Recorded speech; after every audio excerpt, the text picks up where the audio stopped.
যে কোনো ধরনের রিলেশনশিপের মধ্যে যদি আপনার স্বার্থটা চলে আসে, আপনি যদি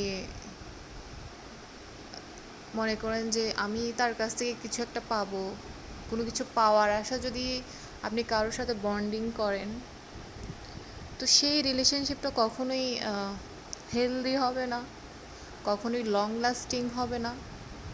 কারণ এটা শুধু আপনার স্বামী স্ত্রী, প্রেমিক প্রেমিকাদের জন্য নয়, এটা ভাই বোনদের জন্য, মা বাবার জন্য, সন্তানের সাথে মা বাবার সম্পর্ক, ভাই বোনদের সাথে ভাই বোনের সম্পর্ক, সব সব সম্পর্কের জন্য এটা প্রযোজ্য যে কোনো ধরনের রিলেশনশিপ লং লাস্টিং ভালো রাখার জন্য, সারা জীবনের জন্য হ্যাপিফুল রাখার জন্য আপনি কখনো হোপ করতে পারবেন না। কিছু করলেন তাদের জন্য, সেটা এমন নয় যে আপনি কিছু রিপিট পাওয়ার জন্য করতেছেন, যে তারাও ভবিষ্যতে আমার জন্য কিছু একটা করবে, এরকম যদি চিন্তাধারা থেকে থাকে, তাহলে মনে করবেন তাদের সাথে আপনার সম্পর্ক কখনোই ভালো হবে না। সো যেটাই করবেন, যেটাই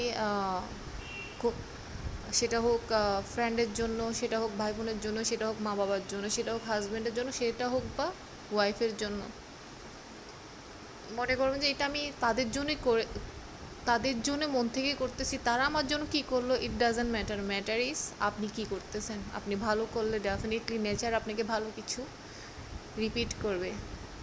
সো সবার সাথে ভালো সম্পর্ক বজায় রাখতে যে অতিরিক্ত হোপ যেটা থাকে, আশা যেটা থাকে, এটা করতে নেই। আপনার যতটুকু অ্যাবিলিটি আছে আপনি আপনার পারফেক্টটা দেন, সৃষ্টিকর্তা আপনাকে তার থেকেও বেশি ভালো কিছু আপনাকে দিয়ে দিবে।